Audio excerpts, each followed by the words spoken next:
May bansa pala sa mundo na ang mga nakatira doon wala ni isa ang mahirap. Lahat sila mayaman. Sa sobrang yaman ng bansang to, hindi na kailangan ng pamasahe sa bus at tren. Libre na. Sa sobrang yaman ng bansang to, ang 13th month pay nila 150,000 pesos. Hindi lang 13th month pay ha, kundi 14th month hanggang 15th month. Ito ang pinakamayamang bansa sa buong mundo. At guess what? Hindi ito Amerika o UK or France. Maliit lang na bansa ito. Kasi liit lang ng buong Cavite at Batangas combined. Welcome to the Grand Duchy of Luxembourg. Imagine a country with only 660,000 people. Pero ang kita kada tao dito ay tumataginting na $128,000 or 7.4 million pesos kada taon. Ang tawag dyan ay GDP per capita. At ang Luxembourg ang number 1 sa buong mundo. Yan ay ayon mismo sa IMF. In easier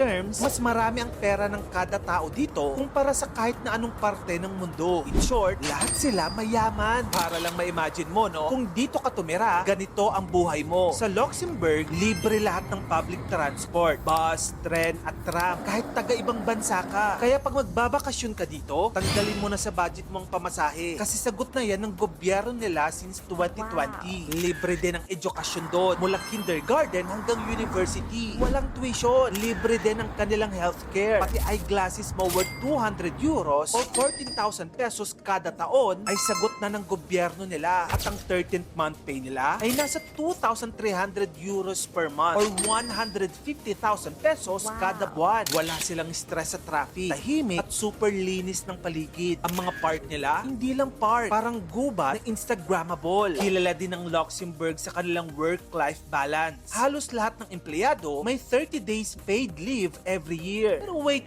Paano nga ba sila yumaman? Strategic kasi ang location ng Luxembourg. Sila ay tinatawag na triple border country. Katabi niya ang Germany, France at Belgium. Perfect siya for trade and finance. Para siyang naging bodega ng pera sa gitna ng Europa. Ang Luxembourg ay second largest investment fund center in the world. Sunod lang sa US. Over 4,000 investment funds ang nasa Luxembourg. At ang asset nila, mahigit $6 trillion.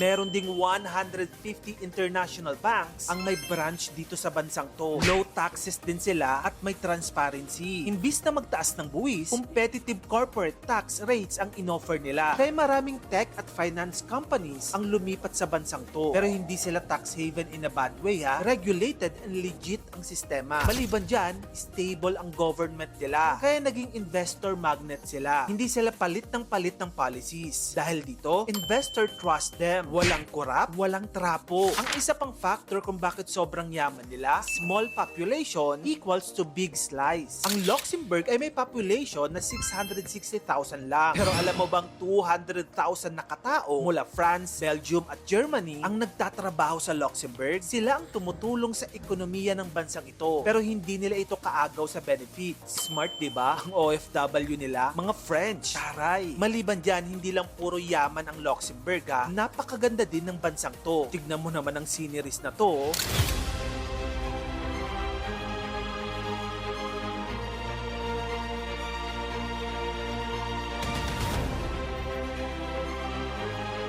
Grabe nga yun. Sana all Luxembourg.